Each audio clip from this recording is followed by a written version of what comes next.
Hey, everybody. Well, welcome to an episode of Economics and Finance for Noobs. And what I'm talking about today is a concept called modern monetary theory. So first I'll talk about what the concept is, and then I'll kind of get into like the opinion I have of it. And basically what modern monetary theory is, the way they sort of view themselves is that they're trying to look at they believe that everybody else looks at this economy through sort of a hard money lens, which is well, again, I'll hold back for a moment. So that they're the ones who are sort of bringing forth a sober view of how the economy actually functions when you're working with a non sort of fiat money system.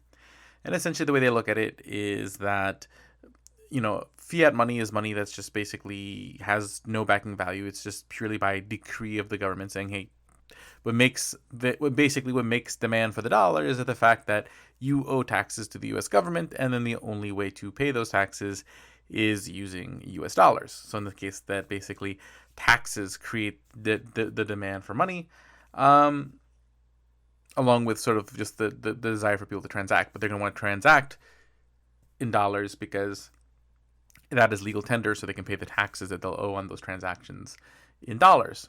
Okay, and basically there is no limit to how much money you can essentially print, which I'm not aware of anybody else who's questioned that. You can print all the money you want, but of course yes, in hard money you might have like some hard limits, because if you have a hard money system in the sense of saying, hey, there has to be a fixed amount of gold for a fixed number of dollars, but even in practice that wasn't the case. People printed way more money than there was necessarily the underlying asset. So at the end of the day, you could always print as much money as you want. Always the issue is that then the money buys less. Inflation. Okay, that's the issue. So that's none of this is necessarily like new. Okay, when you're looking at any sort of school of economic thought, no one denies any of these things. I mean, there are definitely certain schools of thought that have normative views on how things should be, on making a statement on whether they think things should be using a hard money system. And I'm not going to really opine on that at the moment. But we are operating within a fiat system. But there are limits. And again, they mention inflation, but it's not just inflation.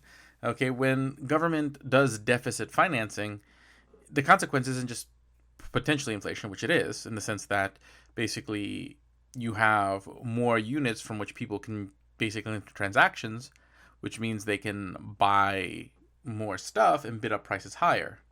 And generally, looking at the grand scheme of things, like generally you probably won't see that much inflation if essentially like people are producing goods at sort of the same rate of increase. So like if the money supply increases 3%, but then productivity increases 3%, then you're basically creating enough more stuff that the amount of money created sort of balances out.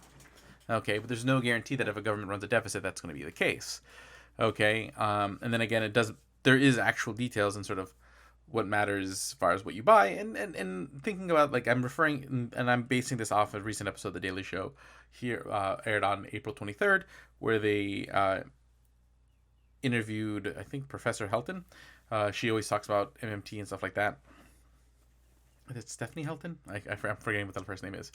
But basically, essentially what she was really trying to say is saying that, we shouldn't discuss political issues from a financial constraint.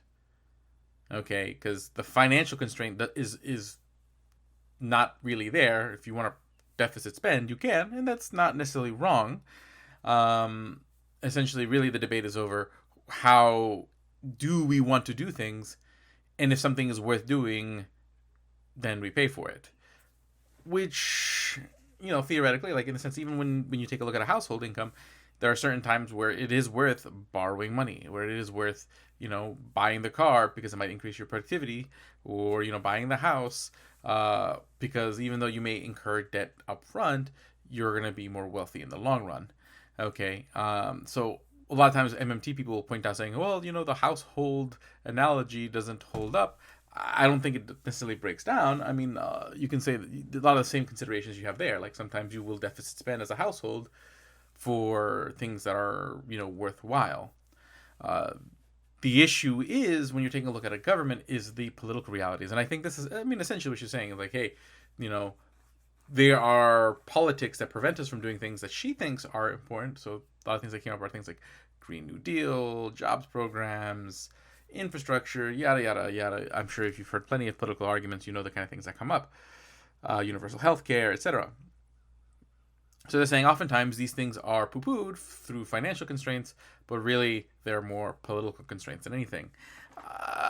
No, because again, if you spend the money, I mean, we have seen inflation in the last few years, and again, the way that a lot of people will dismiss that if they're making this MMT case is they'll say, well, you know, the last few years are different because not only did you have an increase in the money supply from huge government deficit during the COVID era, and coming out of the COVID era, but you also had supply chain shocks. So you had sort of both things that cause inflation happening.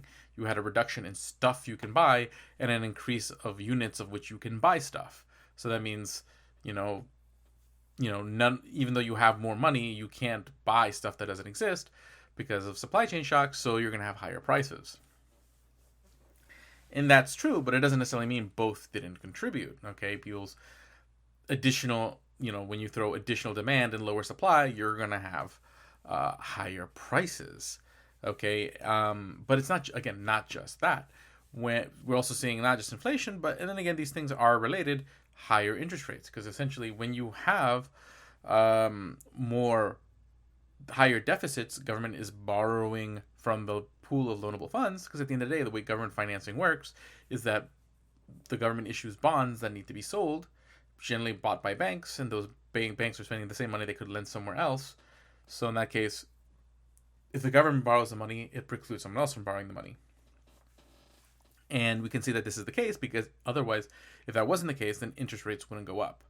Because that means other people are willing to pay, are going to bid up, the interest rate, because they're going to be like, well, if I can't borrow money because the government's borrowing all of it, then I need to pay more to get banks to choose me over the government. So rates go up. Okay, I mean, rates going up are a symptom of competition, of, demand outstripping the supply of loanable funds. Okay, so essentially you have a variety of things kind of going on. Not all these things happen at the same time, because you're also probably thinking, it's like, wait a second, wouldn't inflation mean generally from a deficit mean there's more funds? Well, yeah, but there's a chain of things that happen. Government borrows money, and then the Federal Reserve then responds to the government spending money to facilitate that spending, prints a bunch of money. This causes really low interest rates. A lot of that money then ends up getting lent out at low interest rates. This causes sort of a spur of spending and borrowing and whatnot. But eventually what happens is that, but then when you start starting to see the inflation pick up, then you have a mix of the Fed raising rates intentionally to discourage lending, but you also have like, hey, there's just less money to lend out because the government's borrowing it all, and that also pushes up rates. Okay, so a mix of government deficits, and then the Fed's response to those deficits will determine sort of like which way things are going to go. But eventually, generally, it's going to end up being, it's going to initially lower rates to eventually raise rates as the inflation sits in. But again, so you have that causes all sorts of pain. But it's also who's buying the bonds. They're not just banks. Okay, these are foreign banks, foreign countries that are buying up large amounts of this debt, and this creates other types of political tensions and barriers that create geopolitical issues. Okay, so basically, again, it's not purely like, hey, is this worth it to spend money? So let's just issue a bunch of bonds. There's also questions of like who buy those bonds and what happens, politically as those bonds become difficult to pay off, especially if interest rates go up. The interest service, the interest rate, or the debt service on that debt goes up, which then crowds out spending. Okay, and you're going, well, we can just print more money, we can just monetize that, but again, that creates some more inflation, which then leads us back to where we're going, and you end up in this sort of vicious cycle. So I just find it very cavalier, and again, none of this has anything to do with the gold standard. So keep saying, well, we gotta stop acting like we're on a gold standard. Nothing I said has anything to do with a gold standard. It has to do with just generally how sort of the flows of money work, political realities.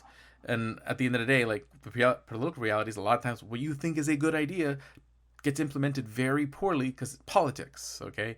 Whether it's because, one, the actual idea gets really watered down in the political process before it gets funds allocated to it and any supporting laws passed. But then when it's being implemented, oftentimes the people who are appointed to implement these things aren't necessarily the best people for the job, but the most politically connected people for the job. So they end up doing a poor job. So you end up having a watered down idea implemented poorly and a waste of a lot of money. So you don't get the benefits, the value of the investment, but you do get the downsides of the deficit spending. Okay, again, there's the realities of just sort of like the political system, along with the realities of just sort of like how these cash flows in and out work, and the political effects they have. So yes, can a government print all the money? And again, there are going to be responses. They're going to say, hey, well, the government can tamp down on the inflation by raising taxes, so they can keep interest rates low, and so that way they can facilitate that spending of deficits, and then raise taxes so that way it damps down sort of the demand side of the equation.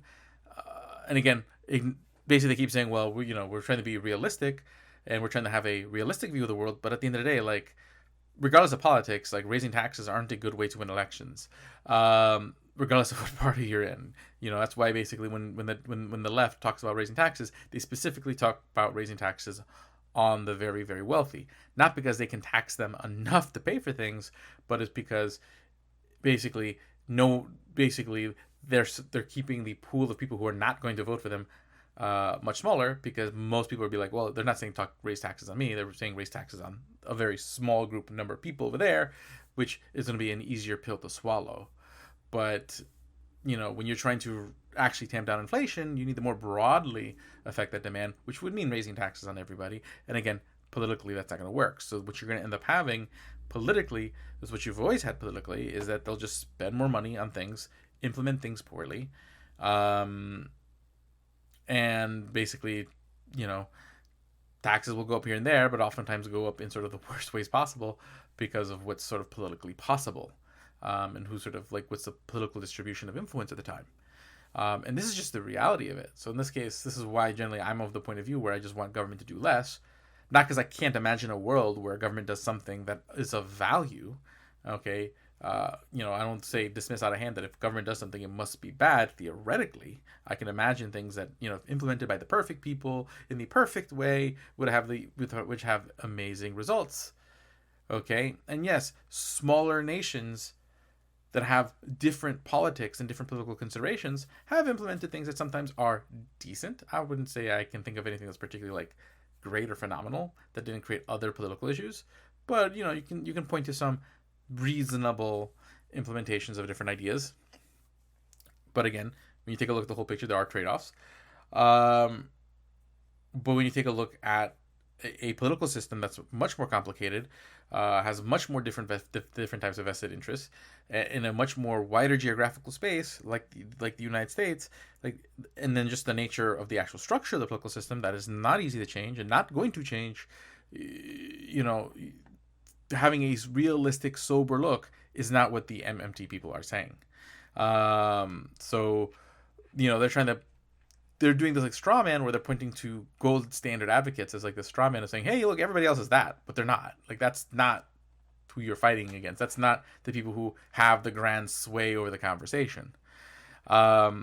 Most run-of-the-mill economists, don't necessarily disagree with a lot of the basic tenets of what the MMT are saying.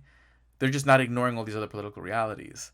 Okay, and again, I'm not here in this particular podcast to show any particular sort of economic perspective, but just to show like, hey, there's a lot of stuff going on, and any kind of realistic view really needs to account for all of it, not just sort of the theoretical sort of inputs and outputs like economically, but a lot of the political realities of the actual people who make these decisions and their political interests, and their interests outside of politics as well. That's the thing with like a lot of social sciences, is we try to understand things abstracting individual motivations, the actual people making decisions, which oftentimes gives us sort of can help us understand things a little bit better, but also sometimes if you don't go back and reintroduce those individual motivations as a separate layer for understanding, you lose out on a lot of stuff. So that's all I want to say today. I'll see y'all later. Have a great day and enjoy.